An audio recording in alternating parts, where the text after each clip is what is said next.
Psychology is all around us. Psychological elements can be seen throughout the lifespan, from birth until death. Films are a wonderful tool to explain psychological theory and occurrences in our lives. Characters interact within each frame of film psychological concepts. The films we remember most and view multiple times engages us by capturing the presence of psychological dynamics in authentic ways. Without us even noticing, through entertainment, film fostered an exploration of psychological ideas, which has the potential to expand our thoughts as to what may be possible in our lives and our relationships with others and with ourselves. I invite you to join me, Dr. Catherine Marshall Woods, licensed psychologist and film consultant, and my guest today, Randy Messersmith, of the newly released film Saving Faith, to discuss the best psychology in film.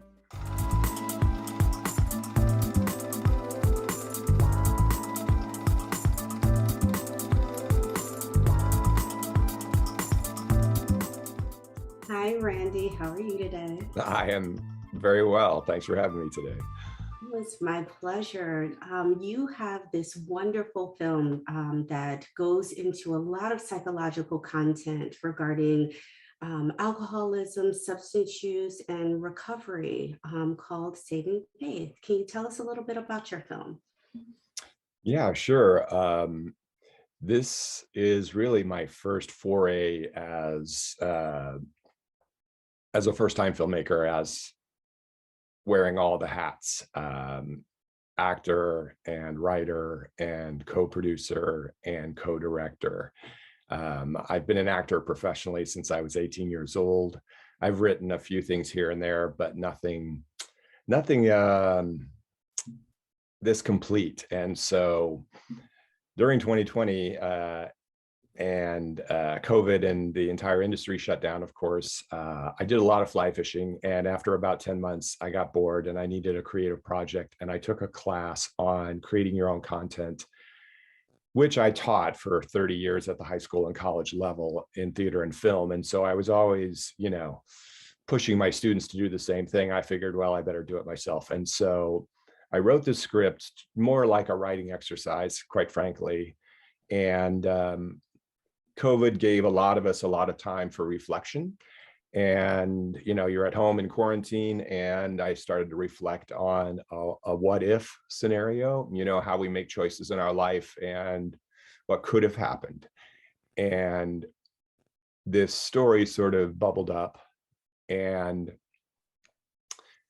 it was a labor of love. And I wrote it for about 6 months, and I showed it to my coach, and she said, "You have to produce this." I wasn't anticipating producing it, but her encouragement made me start my own LLC in New Mexico. I decided to drive out and see a location and meet with a co-producing team called Psych Desert Productions, who ended up helping me produce the film. 3 fabulous young artists that were just fantastic. I couldn't have done it without them. And it became sort of a snowball. It's sort of snowballed into, okay, I guess I'm fundraising for this. I guess I'm really going to do this for real. And it wasn't just a sort of theoretical writing exercise. And so that was the culmination of what can happen when you're stuck alone in a house in quarantine. Understood. But this film is quite rich in so many ways. Thank you. We actually have a clip to show our audience so then they can get a flavor as to one scene that I felt was rich, even though I feel like there were so many scenes that we could have used. But here is a bit of a taste for our individuals watching at home. Please enjoy. We'll be back. God, grant me the serenity to accept the things I cannot change, courage to change the things I can, and wisdom to know the difference. Amen. Good afternoon. This is the noon open meeting of the We Ain't Dead Yet group of Alcoholics Anonymous. My name is Zoe, and I am an alcoholic. Hey, Zoe. The only requirement for AA membership is a desire to stop drinking. We ask that all participants confine their discussion to their problems with alcohol. Do we have any new members or visitors present? Would you like to introduce yourself? First name only, please. Bill. Hey, Bill. Hey, Bill. What's wrong with you? Ashamed of using your real name. Well, well. What have we here? Welcome to the convocation of miscreants. Randy, so this is the first opening scene of your film.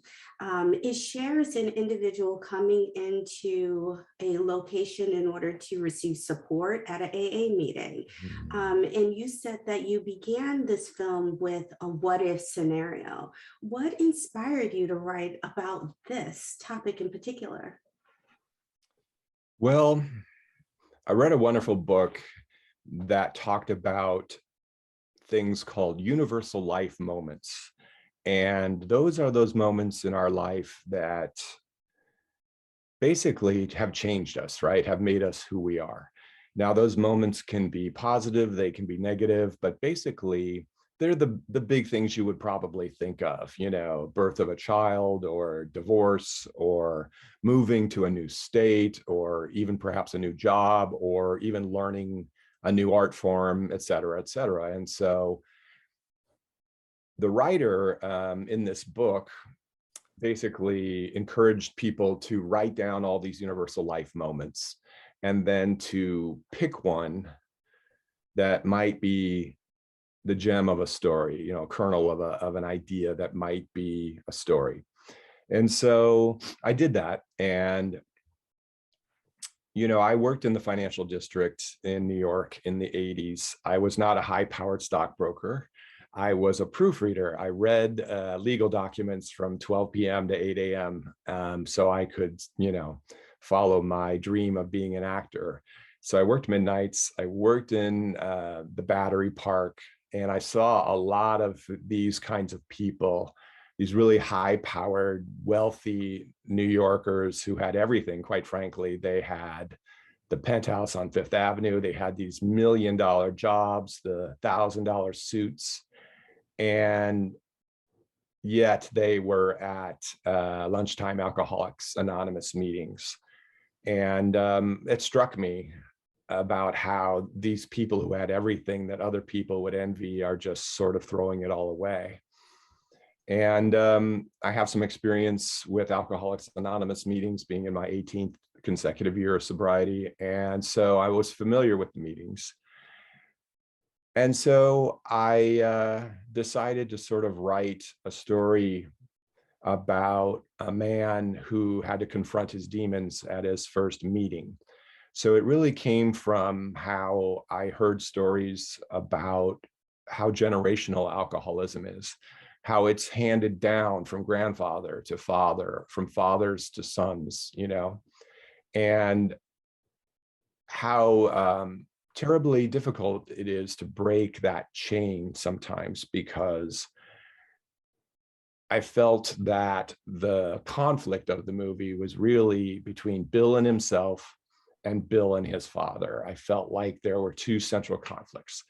And that opportunity of being at an AA meeting allowed him to face those conflicts, where he never would have done it by himself had he not gone into that room.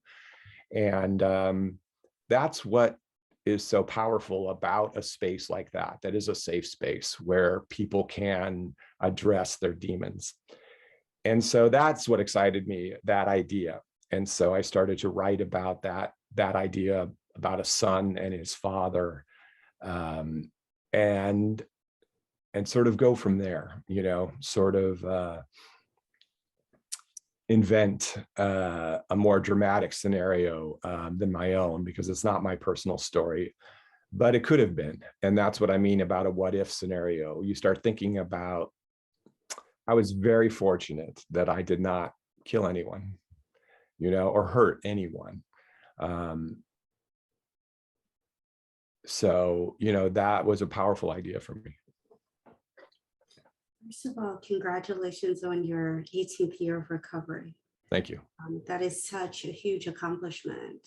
And I think that you touch upon so many things as you just described what inspired this film, which is how substance use doesn't necessarily skip over success. And that there are times when people believe or begin to imagine or perceive that substance use only looks a specific way. Mhm. And I feel like this film helps with that, like you mentioned, this person who comes in who's nicely clothed and seems pretty successful is experiencing the same demons that someone else might experience that may not be able to function as highly in the same way. Mhm. This film really places that really front and center in the first scene even regarding Bill in this time. And the rest of the people that are at that meeting too. I mean, you have everyone from somebody who's basically a beginner and only been to maybe a couple of meetings to Destiny, and Destiny, you know, who just got her 14-year chip at the meeting. And she represents to me that sort of, you know, the prophet in the Matrix, you know, that idea of this wise soul, you know, that basically can look at Bill and see him for who he is and also see his potential. And so she represented that person, you know, with some experience under her belt that had been through it and had been through it with her own father. That's the picture that falls out of the book, obviously, is her own father. And so at the end of the film, you know, not to give too much away, but she sees him. And she's really the one person at the meeting that truly sees him. And so we have all kinds of characters, you know what I mean? That once again, they're all working, they all have jobs. They're not on the street corner with a brown bag. They are making, you know, decent to incredible money, and they're functional, you know, very functional. Intergenerational challenges. Many mental health issues are intergenerational, and sometimes even trauma is in the same boat, right? And so you have this character who is experiencing, and we get to see how this is passed on from generation to generation, and how that's a conflict that if one heals themselves, what does that mean for the relationship they may have with their family? Right. And I think that's very true for myself as for a lot of the people that I met. And, you know, whenever you truly change yourself and change your behavior and make choices, it makes people uncomfortable. I mean, it's like you could change your hairstyle and walk in the next day, and the people at the university would be like, oh, you changed your hair, you know, you look like a different person. And so our identities, you know, are so wrapped up in what people view us as. And sometimes people are not comfortable with that, whether it's friends or, you know, family, you know, and it's a choice you have to make. And it's certainly a life-saving choice, and it needs to be made. And so you have to just deal with that fallout if it comes. You know, people can be very supportive, and you know, you can also have people that are a bit, you know, uncomfortable, you know, with it. You're right. You know, this is something that I feel in therapy is discussed quite frequently with individuals who are, as you're mentioning, making life choices, and sometimes a saving life choice, is that there is a consequence of the need to potentially grieve the individuals who won't be supportive or struggle to be supportive because of the change that makes them uncomfortable. That the shifting of identity or shifting of ailments even can be really challenging for individuals to accept. And it means that that person may be different in their lives. And so what does that mean for the person making the change is that they may have to grieve this person being in their life in the way that they have been previously. Right, correct. Which is, I think it makes both parties equally uncomfortable. Mm. Growth Well, is always uncomfortable. I was going to actually say that. Thank you so much, Randy. That's perfect. Yes, we anticipate that with change and growth, that discomfort comes with it. That's part of it. Once we are comfortable, we may not be growing as much or changing as much, actually. So True. the more the discomfort a bit, the larger the change possibly can be. Mm-hmm. Very true. Why don't we take a quick break? We have so much to discuss when it comes to this film. Sure. I wish I could have you on multiple times because we're only just talking about the first scene. So we'll delve into the rest of the film as well when we return. Sounds we'll be great. right Thanks. back.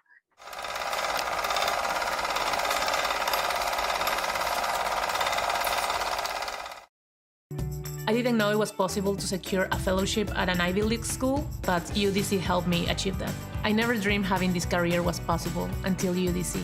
Find your possible. Visit udc.edu/possible to learn more.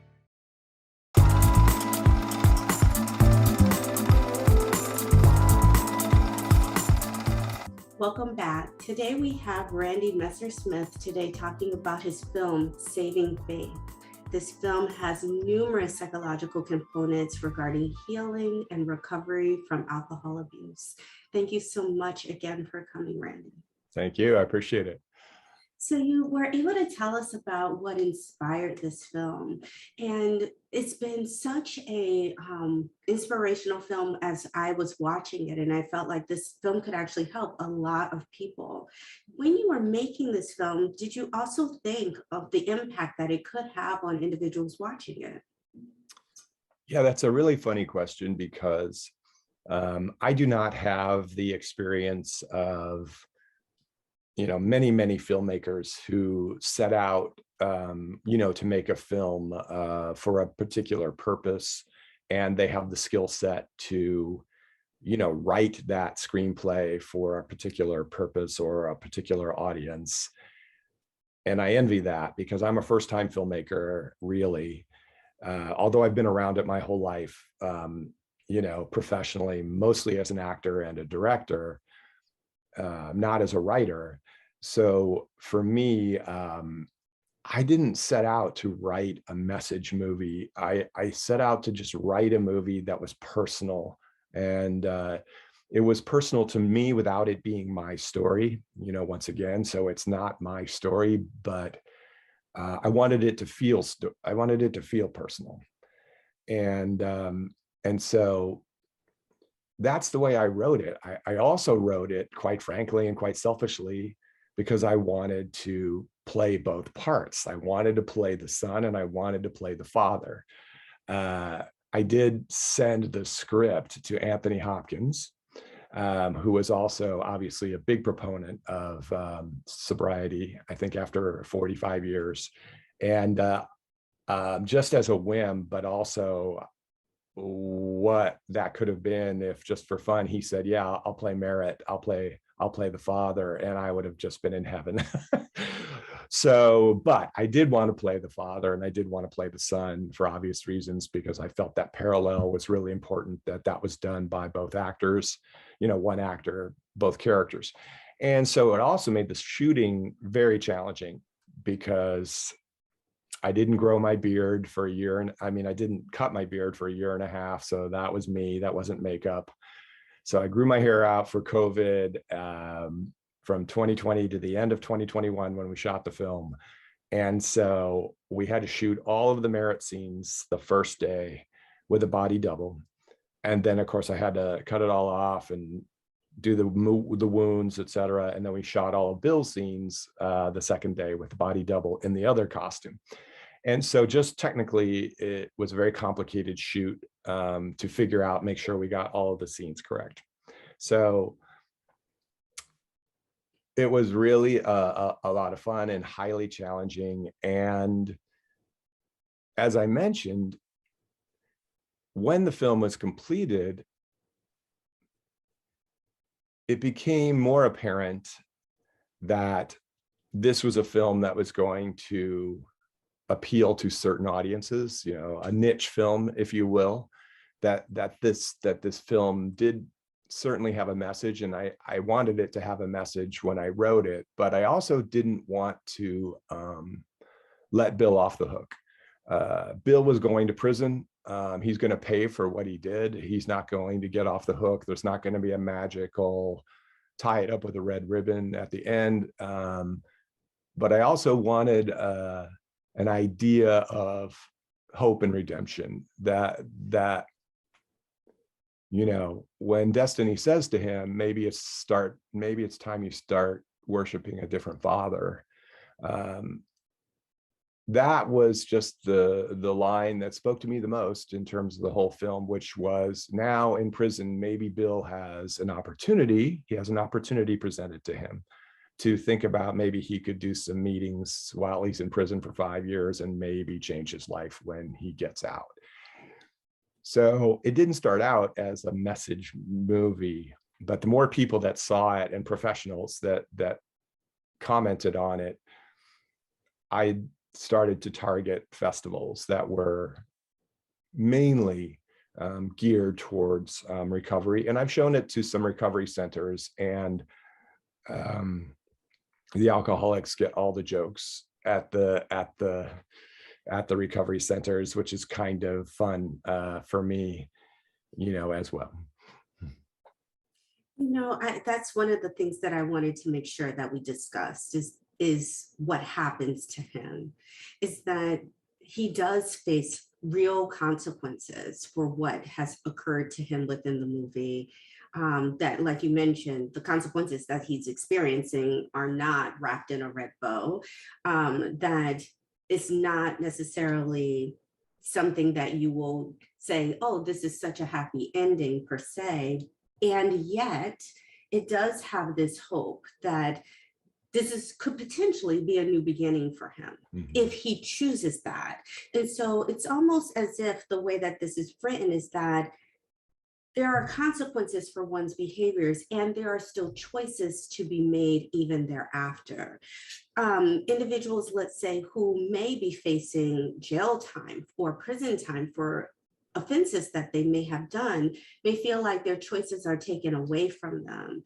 And this film actually, I thought, was really nice in highlighting that even under those circumstances, individuals still have choices to make even during that time.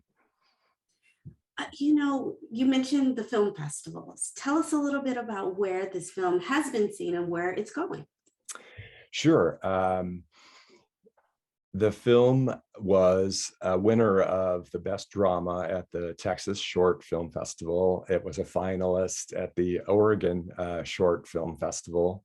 It's played on the Austin Liftoff Global Network, which is an online festival as well. And of course, was a part of the Believe Psychology Film Festival and the Mental Health Festival, which is also an online festival. And so, as I've mentioned, it's had some play at some of these specific kind of festivals that really appreciate this kind of work. And this month, it's getting its LA on, and actually today, it's part of the Awareness Film Festival, which is an online festival that people can watch it at the Entertainment Oxygen app. And it's a short, and you pay $12 to watch the film, or $20 to watch 3 of these really good films that are on this app. And all the money goes to Heal One World, which is a nonprofit organization that actually provides self-help strategies for people who can't afford it or don't have insurance. So the festival is a fundraiser. And then it's also appearing in person at the Real Recovery Film Festival in North Hollywood on October 25th at 5 p.m. as part of the big week-long Real Recovery Festival and Symposium, where they do panels and they do workshops and they do Q&As. And so I'm excited to be there in person and talk about the film and, see it once again live and in person since the premiere, which was in Las Cruces in March this year, which is where the film premiered and where I shot it was in Las Cruces, New Mexico. And so it had its premiere there in a theater, but I'm excited to get to see it in LA in a theater coming up in end of this month. I'm so happy that you're mentioning how many locations it is getting play. This is an important film to see, and I know that you mentioned that you're beginning to target film festivals that specifically have a mental health awareness aspect to it, which is very appropriate, obviously, and it is just also a film that it can move any audience, whether they are interested in mental health or if they're just interested in being entertained in some way and having a film that's thought-provoking. I do want to just highlight that this is not just a film for individuals who are interested in psychology, for an example. This is a film that I think can really be touching to many, many individuals from various walks of life. And I appreciate you saying that. Because that's back to our universal life moments that we were talking about earlier. It should speak to a lot of people in a lot of different ways. You know what I mean? Everybody has a relationship with alcohol, some people more intimate than others. And they might know somebody, they might know a friend, and I hope that it speaks to people, of all ages and backgrounds. And, I think hopefully that's the appeal to the central conflict between fathers and sons, because Merritt, the father, doesn't think he's doing the wrong thing. He, in fact, that's the way his father taught him. And so he doesn't understand why his son doesn't understand that the way you become a man is to be able to take 5 shots by the time you're 17 years old. That's what he was taught. So, that is what happens, right? Merritt's not an evil person. He's just somebody that was taught a certain way. And that's what he's trying to pass on to his son, and so I think there's universality in that, whether it's mothers and daughters or fathers and sons, etc. I agree fully. If people want to see the film, you've shared a little bit about where they can at this time. If they want to get in contact with you because they want to have a conversation about your film or also maybe show the film in some way, how can they reach you? Sure. Well, at the official website that I have for the film, which is luckystoryproductions.com, there is, of course, info and background and videos and the press kit about the film. And at the very last page, of course, there's a contact section on the website where people can, just fill in the information and contact me. Probably till the end of this year, that'll be up till the end of December. So that's certainly, the best way that people can reach out if they have questions or just, want to touch base and talk about certain things. Sure. Now, last question is, this is your first film. Anything else you'll be working on in the future? Yeah, actually, I think I mentioned I did some fly fishing in COVID times. And I've been doing that for many years. And I have an idea for a film, that isn't on paper yet. I'm reading a lot of books about fly fishing, and I read a couple of books when I was younger, The Zen and Art of Motorcycle Maintenance, and then also The Zen and the Art of Archery. There were a couple of books that I read when I was younger that just really spoke to me about Zen. And that certainly is my Zen, fly fishing. And so I think I want to write a film about that, about the healing aspects of water. And I don't have a character yet as far as why this person needs, needs that, but that's where I'm headed. I think it'll be a completely different vibe than this film. I think it's going to be quite different in tone. Well, I look forward to seeing this one in the future as well. Great, I'll thank stay you. tuned. Thank you very much for having me.